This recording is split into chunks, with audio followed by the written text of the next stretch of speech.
సంధ్య గారు అండ్ వాసుదేవరావు గారు, ఎన్నికల ప్రచారం అంటే మనం ప్రజలకు ఏం చేస్తామో అనేది వివరిస్తూ ప్రజల్లోకి వెళ్తే మీకు మేము వస్తే వచ్చే లాభాలేంటో చెప్తే బాగుంటుందేమో. ఎందుకంటే అయిపోయిన రికార్డునే మళ్ళీ మళ్ళీ ప్రజలకి చూపించడం వల్ల, ఎందుకంటే వాళ్ళన్నీ చూస్తూ వస్తున్నారు కాబట్టి ఒక్కొక్కసారి గవర్నమెంట్ మారుతూ వస్తుంది. అంటే వీళ్ళ వల్ల వచ్చిన కొన్ని లోపాలేవో పక్క ప్రభుత్వంలో మనం లాభం చూడొచ్చేమో అన్నట్టుగా వేస్తూ ఉంటారు.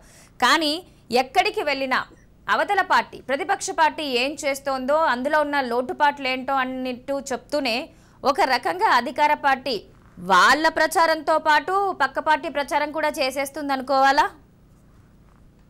సంధ్య గారు మీరే అంటారు. ఒకటండి, ఇప్పుడు మీరు గతంలో మీరు చూసింది 6 గ్యారంటీల మీద పదే పదే కేసీఆర్ గారికి ఒక టెన్షన్ పుట్టుకుంది. అరే మొన్న అక్కడ మహారాష్ట్ర నుంచి, అక్కడ కర్ణాటక నుంచి రైతులు అని చెప్పేసి పేడు వాళ్ళను 300 అంట వాళ్ళే స్వయాన చెప్పిండ్రు. మీ దగ్గర కూడా రికార్డ్స్ ఉండొచ్చు, వీడియోలు కూడా ఉన్నాయి మా దగ్గర. అంటే వాళ్ళు పాపం నిజంగా వాళ్ళు ఏమైనా చెప్తే చెప్పించేటోళ్ళుగా, వాళ్ళు ఏంటంటే పొట్టకూటి కోసం 300 ఇస్తా అంటే మేము వచ్చినామని చెప్పిండు. ఇంతకన్నా నిదర్శనం ఏం కాదు. కాంగ్రెస్ పార్టీ గెలుస్తుందని చెప్పేసి కేసీఆర్ కి నిద్ర పట్టక ఏం చేయాలని అర్థం కట్టగా ఇష్టానుసారంగా ఆయన ప్రవర్తిస్తున్నాడు. అక్కడ అర్థమైపోతుంది ఏ రకంగా అంటే, కాంగ్రెస్ పార్టీ ఎక్కడికి వెళ్ళినా సరే కాంగ్రెస్ పార్టీ కోట ఎక్కండి ఆగమైపోతారు. కాంగ్రెస్ పార్టీ గెలిస్తే నాకేందని మళ్ళీ బ్లాక్ మెయిలింగ్, నేను ఇంట్లో పోయి వాడుకుంటా, నాకేదో. నువ్వు ఇంట్లో వాడుకోకపోతే ఏం చేస్తున్నావు? 10 సంవత్సరాల నుంచి ఫామ్ హౌస్ లే వాడుకుంటున్నావు, ఇప్పుడు కొత్తగా పడుకునేది ఏముంది? అది ఇవన్నీ ప్రజలను బ్లాక్ మెయిల్ రాజకీయాలు చేయడం కేసీఆర్ గారికి బాగా అలవాటు అయిపోయింది. ఏదో ఇంతకు ముందు తెలంగాణ సెంటిమెంట్ తోని ఏదో చెప్పేటోడు, ఇట్లా ఆంధ్ర వాళ్ళు కాంగ్రెస్ పార్టీ, అది ఆంధ్ర పార్టీ అని. ఇలా అది కూడా లేదు. అది చెప్పుకోవడానికి ఎక్కడ ఉందండి? ఆల్రెడీ బీఆర్ఎస్ పార్టీ అయింది కాబట్టి ఆయనకి ఏ సోర్స్ లేదు. ఇప్పుడు ఏం చెప్తున్నాడు? మేనిఫెస్టో అనేది నా దగ్గర ఏం లేదు, నేను ఇచ్చిన నేను ఏం చేయబోతున్నా చెప్పేస్తాను, నేను అసలు చెప్పకుండానే అన్ని చేస్తాను అని చెప్పేసి ఏం చేయాలని అర్థం కాక టీఆర్ఎస్ నాయకులకు, అరే ప్రతిసారి కర్ణాటక గురించి చెప్తున్నారు కదా, మేము అడుగుతున్నాం. మరి కర్ణాటక వాళ్ళు వచ్చి పాపము డబ్బులు ఇచ్చి వచ్చిన వాళ్ళే క్లియర్ గా చెప్తున్నారు, మాకు వస్తున్నాయి నెల 2,500 పడుతున్నాయి, మరి బస్సులో ఉచిత బస్సు అంటున్నారు.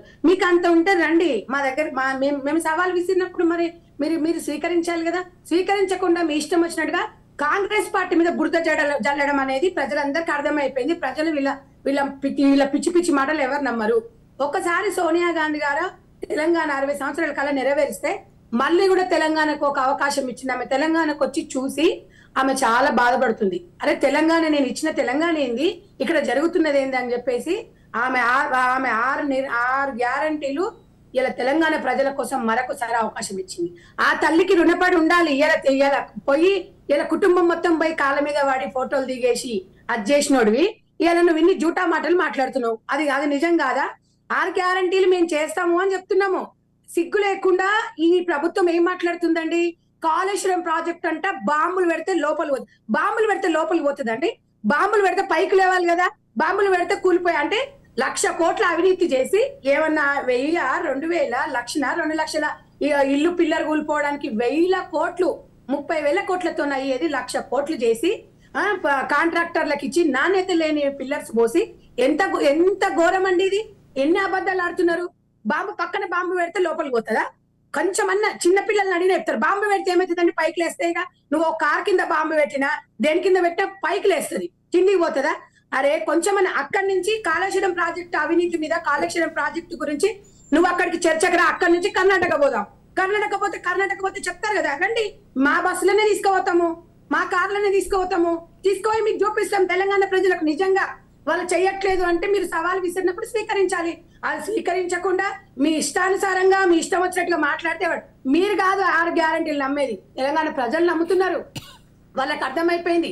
మేము పెద్ద హామీలు ఇవ్వలేదండి బిలో పవర్టీ వాళ్ళకు. నిజంగా బడు బలహీన వాళ్ళ కోసము సంక్షేమం మీద మాకు మాత్రమే ఒక అవగాహన ఉంది. ఇలా బీఆర్ఎస్ పార్టీకి లేదు. బీఆర్ఎస్ పార్టీ ఎంత మోసం చేసింది. 100 హామీలు ఇచ్చి 10 నెరవేర్చి 90 పెండింగ్ లో పెట్టింది. ప్రతి దగ్గర మీరు చూస్తున్నారండి, రైతులను బ్లాక్ మెయిల్ చేస్తున్నారు. రైతులను బ్లాక్ మెయిల్ చేసి మీకు రైతు బంధు కట్ చేస్తారని. ఎవరు చెప్పాడు రైతు బంధు చేస్తారని? మేమే ఇస్తున్నావు. నువ్వు 10,000 ఇస్తూ మేము 15 ఇస్తూ నువ్వు 16 అన్నావు. ఇన్ని అబద్ధాలు